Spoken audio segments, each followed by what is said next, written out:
I get this question asked a lot, and I would say if I'm trying to sum up what the job of an independent duty corpsman is, it's And being an independent duty corpsman is being like the highest person in the rate. IDCs deploy on ships, with naval special warfare, with small boat teams, with EOD, with the Marines.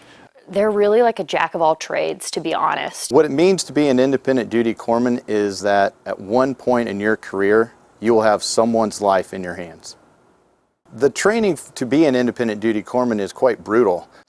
Today we're at Strategic Operations, which is a hyper-realistic trauma training facility in San Diego, California, that we use to train IDC students at Surface Warfare Medical Institute.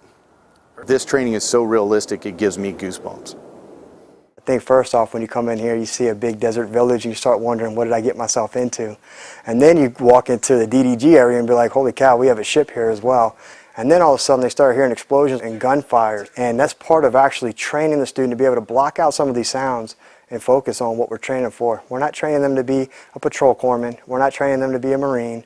What we're doing is we're training them to be an actual lifesaver, independent duty corpsman. Real life experience is always a little bit different, and we can't cover everything and we can't have everything perfect, but what we're doing is we're getting them exposed to as much as possible. So when they are exposed to it in the fleet in real life, that it's not such a shock and they can move on and do what they're trained to do.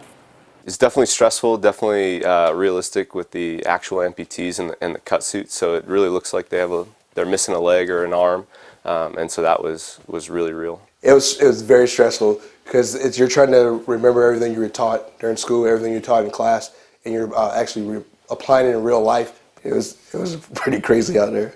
The more sweat here is the less blood when we're deployed. So if I can get all these kinks worked out now before they get to the fleet, I'm just providing a better product for my friends that are deploying right now, and to be honest, to relieve the senior IDCs in the fleet that need to be relieved.